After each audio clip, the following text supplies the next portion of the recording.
Bendara Pangeran Haryadipanegara, atau biasa dikenal dengan nama Pangeran Diponegoro, tanggal 11 November tahun 1785 sampai 8 Januari tahun 1855, adalah salah seorang pahlawan nasional Republik Indonesia, yang memimpin Perang Diponegoro atau Perang Jawa selama periode tahun 1825 hingga 1830 melawan pemerintah Hindia Belanda. Sejarah mencatat, Perang Diponegoro atau Perang Jawa dikenal sebagai perang yang menelan korban terbanyak dalam sejarah Indonesia, yakni 8.000 korban serdadu Hindia Belanda, 7.000 pribumi, dan 200.000 orang Jawa serta kerugian materi 25 juta gulden. Diponegoro lahir di Yogyakarta pada tanggal 11 November tahun 1785 dari ibu yang merupakan seorang selir, garwa ampeyan, bernama R.A. Mangkarawati, dari Pacitan dan ayahnya bernama Gusti Raden Mas Suraja, yang di kemudian hari naik tahta bergelar Hamengkubuwono III. Pangeran Diponegoro sewaktu dilahirkan bernama Bendara Raden Mas Mustahar, kemudian diubah menjadi Bendara Raden Mas Antawirya. Nama Islamnya adalah Abdul Hamid. Setelah ayahnya naik tahta, Bendara Raden Mas Antawirya diwisuda sebagai pangeran dengan nama Bendara Pangeran Haryadipanegara. Ketika dewasa, Pangeran Diponegoro menolak keinginan sang ayah untuk menjadi raja. Ia sendiri beralasan bahwa posisi ibunya yang bukan sebagai istri permaisuri, membuat dirinya merasa tidak layak untuk menduduki jabatan tersebut. Pangeran Diponegoro dikenal sebagai pribadi yang cerdas, banyak membaca, dan ahli di bidang hukum Islam Jawa. Dia juga lebih tertarik pada masalah-masalah keagamaan ketimbang masalah pemerintahan keraton dan membaur dengan rakyat. Sang pangeran juga lebih memilih tinggal di Tegalrejo, berdekatan dengan tempat tinggal eyang buyut putrinya, yakni Gusti Kangjeng Ratu Tegalrejo, permaisuri dari Sultan Hamengkubuwono I, daripada tinggal di keraton. Pangeran Diponegoro mulai menaruh perhatian pada masalah keraton ketika dirinya ditunjuk menjadi salah satu anggota perwalian untuk mendampingi Sultan Hamengkubuwono V, 1822, yang saat itu baru berusia 3 tahun. Karena baru berusia 3 tahun, pemerintahan keraton sehari-hari dikendalikan oleh Pati Danureja IV dan Residen Belanda. Pangeran Diponegoro tidak menyetujui cara perwalian seperti itu, sehingga dia melakukan protes. Perang Diponegoro, tahun 1825 sampai tahun 1830. Perang Diponegoro atau Perang Jawa diawali dari keputusan dan tindakan Hindia Belanda yang memasang patok-patok di atas lahan milik Diponegoro di desa Tegalrejo. Tindakan tersebut ditambah beberapa kelakuan Hindia Belanda yang tidak menghargai adat istiadat setempat dan eksploitasi berlebihan terhadap rakyat dengan pajak tinggi, membuat Pangeran Diponegoro semakin muak hingga mencetuskan sikap perlawanan sang pangeran. Di beberapa literatur yang ditulis oleh Hindia Belanda, menurut mantan Menteri Pendidikan dan Kebudayaan Profesor Wardiman Jojonegoro, terdapat pembelokan sejarah penyebab perlawanan Pangeran Diponegoro karena sakit hati terhadap pemerintahan Hindia Belanda dan keraton, yang menolaknya menjadi raja. Padahal perlawanan yang dilakukan disebabkan sang pangeran ingin melepaskan penderitaan rakyat miskin dari sistem pajak Hindia Belanda dan membebaskan istana dari Madat. Keputusan dan sikap Pangeran Diponegoro yang menentang Hindia Belanda secara terbuka kemudian mendapat dukungan dan simpati dari rakyat. Atas saran dari sang paman, yakni GPH Mangkubumi, Pangeran Diponegoro menyingkir dari Tegalrejo dan membuat markas di Gua Selarong. Saat itu, Diponegoro menyatakan bahwa perlawanannya adalah perang salib, perlawanan menghadapi kaum kafir. Semangat Perang Salib, yang dikobarkan Diponegoro membawa pengaruh luas hingga ke wilayah Pacitan dan Kedu. Medan pertempuran Perang Diponegoro mencakup Yogyakarta, Kedu, Bagelen, Surakarta, dan beberapa daerah seperti Banyumas, Wonosobo, Banjarnegara, Weleri, Pekalongan, Tegal, Semarang, Demak, Kudus, Purwodadi, Parakan, Magelang, Madiun, Pacitan, Kediri, Bojonegoro, Tuban, dan Surabaya. Beberapa tokoh karismatik yang turut bergabung dengan Pangeran Diponegoro adalah Kiai Maja, Pakubuwana V, dan Raden Tumenggung Prawiradikdaya. Pangeran Diponegoro juga dibantu oleh putranya bernama Bagus Singlon atau Kisodewa. Kisodewa melakukan peperangan di wilayah Kulon Progo dan Bagelen. Selain itu, ada beberapa ulama pendukung, yakni Kiai Imam Rafi, Bagelen, Kiai Imam Nawawi, Ngeluning Purwokerto, Kiai Hasan Basori, Banyumas, dan kiai-kiai lainnya. Selain para panglima perang, Pangeran Diponegoro juga didampingi oleh para pendamping yang sering disebut sebagai Panakawan, pengiring, yakni Joyo Suroto, Roto, Banteng Wareng, Sahiman, Rujak Beling, Kasimun, Wangsa Dikrama, dan Eplak Rujak Gadung. Mereka para Panakawan disebut juga sebagai bocah becik, Anak baik, dan berperan bergantian sebagai abdi pengiring, guru, penasihat, peracik obat, pembanyol, hingga penafsir mimpi. Strategi Perang Sang Pangeran. Pasukan Pangeran Diponegoro dibagi menjadi beberapa batalion yang diberi nama berbeda-beda, seperti Turkiya, Arkia, dan lain sebagainya. Setiap batalion dibekali dengan senjata api dan peluru-peluru yang dibuat di hutan. Pangeran Diponegoro bersama para panglimanya menerapkan strategi perang gerilya yang selalu berpindah-pindah. Markasnya di Selarong sering kali kosong ketika pasukan Belanda menyerang lokasi tersebut. Sang pangeran dan pasukannya baru kembali ke Selarong setelah pasukan Belanda pergi meninggalkan Selarong. Pusat pertahanan pasukan Diponegoro kemudian dipindahkan dari Selarang ke Daksa. Sang pangeran juga dinobatkan menjadi kepala negara bergelar, Sultan Abdul Hamid Herucakra Amirul Mukminin Sayyidin Panatagama Khalifatullah Tanah Jawa, dengan pusat negara berada di Pleret, dengan pertahanan yang kuat. Sistem pertahanan daerah Pleret dipercayakan penanganannya kepada Kerta Pengalasan. Kuatnya pertahanan di Pleret dibuktikan dengan gagalnya serangan besar-besaran pasukan Hindia Belanda pada tanggal 9 Juni tahun 1826. Setelah penyerangan tersebut, sang pangeran mengganti posisi Kerta Pengalasan dengan Ali Basya Prawiradirja dan Prawira Kusuma, keduanya masih berusia 16 tahun. Setelah itu, masih di bulan dan tahun yang sama, pasukan Hindia Belanda menyerang markas Diponegoro di Daksat tetapi sudah dikosongkan. Ketika pasukan Hindia Belanda kembali dari Daksa menuju Yogyakarta, pasukan Diponegoro menyergap dan membinasakan seluruh pasukan dan menghilang dari Daksa. Pada Oktober tahun 1826, pasukan Diponegoro menyerang pasukan Hindia Belanda di Gawok dan mendapat kemenangan. Namun, sang pangeran terluka dan terpaksa harus ditandu ke lereng Gunung Merapi. Pada tanggal 17 November tahun 1826, sang pangeran bertolak ke Pengasih, sebelah barat Yogyakarta, untuk menyerang pasukan Hindia Belanda. Di lokasi ini, sang pangeran mendirikan keraton di Sambirata sebagai pusat negara baru. Pasukan Belanda sempat menyerang Sambirata, tetapi Diponegoro berhasil meloloskan diri. Perang sempat berhenti akibat gencatan senjata pada tanggal 10 Oktober tahun 1827, namun perundingan tidak menemui kesepakatan apapun. Berkat dukungan dan simpatik rakyat, pasukan Pangeran Diponegoro dapat dengan mudah memindah-mindahkan markasnya dan mendapat pasokan logistik. Selain itu, pasukan Diponegoro dikenal sangat cepat dan lincah berkat semangat perang sabilillah. Akibatnya, Hindia Belanda banyak mengirimkan jenderal, kolonel dan mayor ke Pulau Jawa, seperti Jenderal de Kock, Jenderal Van Gen, Jenderal Holzman, dan Jenderal Bischoff. Para senopati menggunakan strategi dengan menjadikan kondisi alam sebagai senjata dan tameng yang tak terkalahkan. Hal ini dilakukan dengan melakukan serangan-serangan besar-besaran pada saat bulan-bulan penghujan. Hujan tropis yang deras tersebut seringkali membuat gerak dari pasukan Hindia Belanda terhambat, sehingga para gubernur Hindia Belanda akan melakukan berbagai usaha untuk melakukan gencatan senjata dan berunding. Ancaman lainnya datang dari penyakit malaria, disentri, dan sebagainya, yang menjadi musuh yang tak tampak bagi pasukan Hindia Belanda sehingga seringkali melemahkan moral dan kondisi fisik bahkan merenggut nyawa pasukan. Ketika gencatan senjata terjadi, Belanda lantas memanfaatkan situasi dengan mengkonsolidasikan pasukannya dan menyebarkan mata-mata serta provokator di desa-desa dan kota kemudian menghasut, memecah belah dan bahkan menekan anggota keluarga para pangeran dan pemimpin perjuangan rakyat yang berjuang di bawah komando Pangeran Diponegoro. Namun, pejuang pribumi tersebut tidak gentar dan tetap berjuang melawan Belanda. Taktik Hindia Belanda. Bagi Hindia Belanda, perang Diponegoro adalah perang terbuka dengan mengerahkan berbagai jenis pasukan mulai dari pasukan infanteri, kavaleri, dan artileri, yang sejak perang Napoleon selalu menjadi senjata andalan dalam pertempuran frontal. Front pertempuran terjadi di berbagai desa dan kota di seluruh Jawa dan berlangsung sangat sengit. Penguasaan suatu wilayah selalu silih berganti.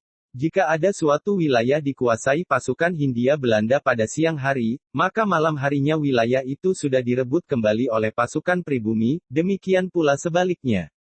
Jalur-jalur logistik dibangun dari satu wilayah ke wilayah lain untuk menyokong keperluan perang. Berpuluh kilang mesiu dibangun di hutan-hutan dan dasar jurang. Produksi mesiu dan peluru berlangsung terus sementara peperangan berkecamuk. Para telik sandi dan kurir bekerja keras mencari dan menyampaikan informasi yang diperlukan untuk menyusun strategi perang. Informasi mengenai kekuatan musuh, jarak tempuh dan waktu, kondisi medan, curah hujan menjadi berita utama karena taktik dan strategi yang jitu hanya dapat dibangun melalui penguasaan informasi.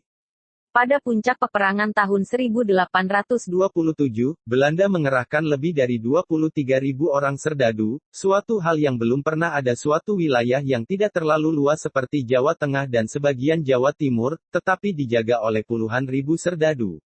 Dari sudut kemiliteran, ini adalah perang pertama yang melibatkan semua metode yang dikenal dalam sebuah perang modern. Baik metode perang terbuka, open warfare, maupun metode perang gerilya, guerrilla warfare, yang dilaksanakan melalui taktik hit and run dan pengadangan. Ini bukan sebuah perang suku, melainkan suatu perang modern yang memanfaatkan berbagai siasat yang saat itu belum pernah dipraktikkan. Perang ini juga dilengkapi dengan taktik perang urat saraf, sea war, melalui insinuasi dan tekanan-tekanan serta provokasi oleh pihak Belanda terhadap mereka yang terlibat langsung dalam pertempuran, dan kegiatan telik sandi, spionase, dengan kedua pihak saling memata-matai dan mencari informasi mengenai kekuatan dan kelemahan lawannya. Berbagai cara licik juga terus dilakukan Hindia Belanda untuk menangkap Diponegoro. Bahkan sayembara pun dipergunakan dengan mengeluarkan maklumat pada tanggal 21 September tahun 1829 bahwa siapapun yang dapat menangkap Pangeran Diponegoro baik hidup atau mati, akan diberi hadiah sebesar 50.000 gulden, beserta tanah dan penghormatan. Perubahan strategi Hindia Belanda terjadi ketika Gubernur Jenderal de Kock diangkat menjadi Panglima seluruh Hindia Belanda tahun 1827. Untuk membatasi ruang gerak dan strategi gerilya Pangeran Diponegoro, de Kock menggunakan strategi perbentengan, benteng stelsel. Benteng-benteng dengan kawat berduri didirikan begitu pasukan Hindia Belanda berhasil merebut daerah kekuasaan pasukan Diponegoro. Tujuannya agar pasukan Diponegoro tidak dapat kembali dan mempersempit ruang geraknya. Jarak antar bentang berdekatan dan dihubungkan dengan pasukan gerak cepat.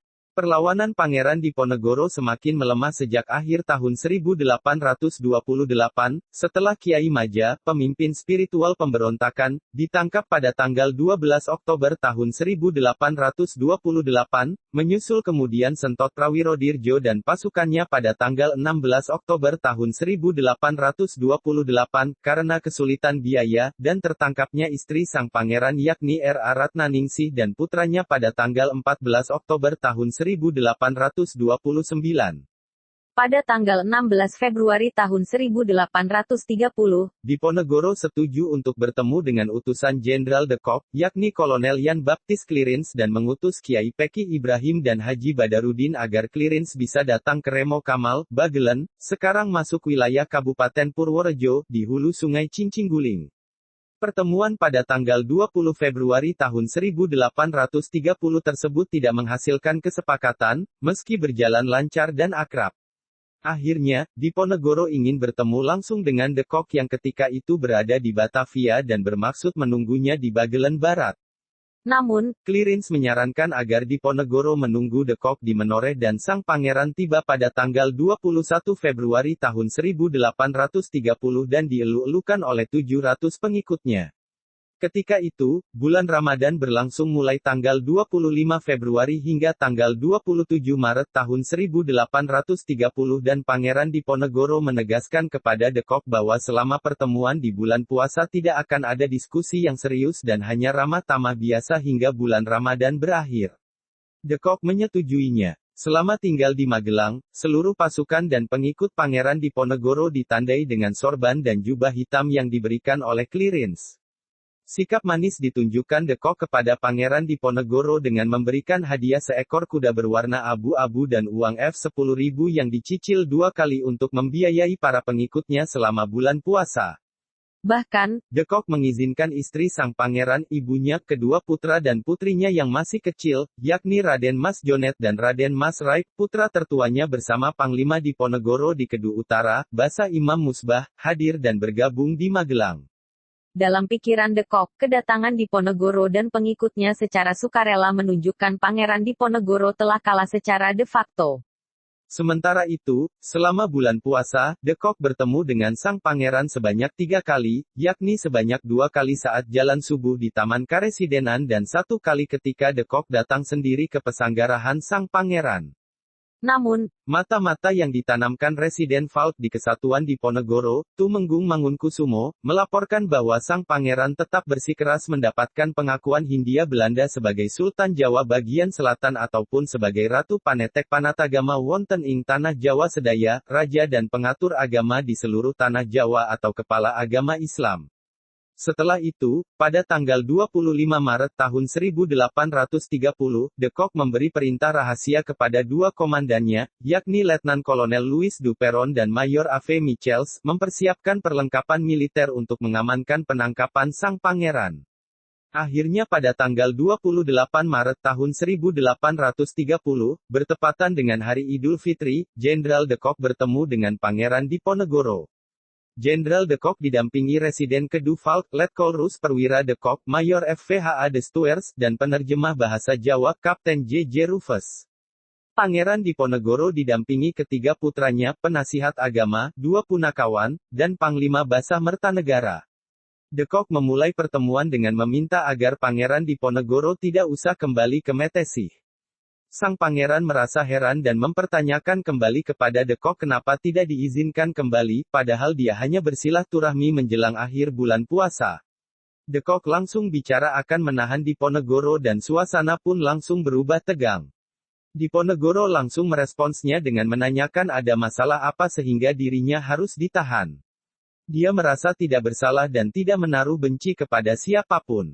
Mertanegara menyela perbicaraan dan meminta agar masalah politik bisa diselesaikan lain waktu. De Kock langsung memotong perbicaraan dan menegaskan dengan nada tinggi, dengan mengatakan terserah pangeran setuju atau tidak, dia akan menuntaskan masalah politik hari itu juga.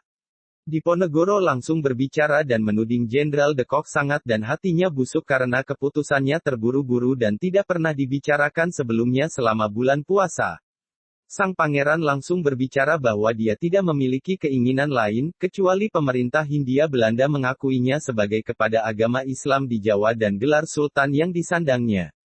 Jenderal De Kock kemudian memerintahkan Letkolrus agar du Perron menyiapkan pasukan. Diponegoro kemudian berbicara dengan situasi seperti itu dan karena sifat jahatmu, dirinya tidak takut mati. Dia tidak takut dibunuh dan tidak bermaksud menghindarinya. De Kock terhenyak mendengar sikap keras Pangeran Diponegoro dan dengan suara lirih berbicara bahwa dirinya tidak akan membunuh sang pangeran, tetapi juga tidak akan memenuhi keinginan sang pangeran. Sempat terbersit dalam benak Diponegoro untuk menghujam keris ke tubuh De Kock, namun niatannya diurungkan karena akan merendahkan martabatnya. Setelah meminum teh dan menghampiri pengikutnya, sang pangeran beranjak keluar dan Pangeran Diponegoro pun berhasil ditangkap. Sang pangeran bersedia menyerahkan diri dengan syarat sisa anggota laskarnya dilepaskan. Setelah ditangkap di Magelang, Pangeran Diponegoro diasingkan ke Gedung Karesidenan Semarang, di Ungaran, lalu dibawa ke Batavia pada tanggal 5 April tahun 1830 dengan menggunakan kapal Pollux. Pangeran Diponegoro tiba di Batavia pada tanggal 11 April tahun 1830 dan ditawan di Staduis, Gedung Museum Fathahillah. Selanjutnya pada tanggal 30 April tahun 1830, Pangeran Diponegoro diasingkan ke Manado bersama istri keenamnya bersama Tumenggung Dipasena dan istrinya serta para pengikut lainnya seperti Mertaleksana, Banteng Wereng, dan Nyai Sotaruna. Mereka tiba di Manado pada tanggal 3 Mei tahun 1830 dan ditawan di Benteng Nieuw Amsterdam. Tahun 1834, Diponegoro dipindahkan ke Makassar hingga wafatnya di Benteng Rotterdam tanggal 8 Januari tahun 1855. Perang melawan penjajah lalu dilanjutkan oleh para putra Pangeran Diponegoro, yakni Kisodewa atau Bagus Singlon, Dipaningrat, Dipanegara Anom, dan Pangeran Jonet yang terus-menerus melakukan perlawanan walaupun harus berakhir tragis. 4 putra Pangeran Diponegoro dibuang ke Ambon, sedangkan Pangeran Jonet dan Kisodewa terbunuh dalam peperangan. Selama perang, kerugian pihak Belanda tidak kurang dari 15.000 tentara, terdiri atas 8.000 tentara Belanda dan 7.000 tentara pribumi serta kerugian materi sebesar 25 juta gulden. Berakhirnya Perang Jawa juga merupakan akhir perlawanan bangsawan Jawa. Perang Jawa ini banyak memakan korban di pemerintah Hindia sebanyak 8.000 serdadu berkebangsaan Eropa, 7.000 pribumi, dan 200.000 orang Jawa. Dampaknya, setelah perang, jumlah penduduk Yogyakarta menyusut separuhnya. bagi Sebagian kalangan di Kesultanan Ngayogyakarta, Pangeran Diponegoro dianggap pemberontak, sehingga konon anak cucunya tidak diperbolehkan lagi masuk ke keraton. Namun, Sri Sultan Hamengkubuwono ke-9 memberi amnesti bagi keturunan Diponegoro, dengan mempertimbangkan semangat kebangsaan yang dimiliki Diponegoro kala itu. Kini anak cucu Diponegoro dapat bebas masuk keraton, terutama untuk mengurus silsilah bagi mereka tanpa rasa takut akan diusir.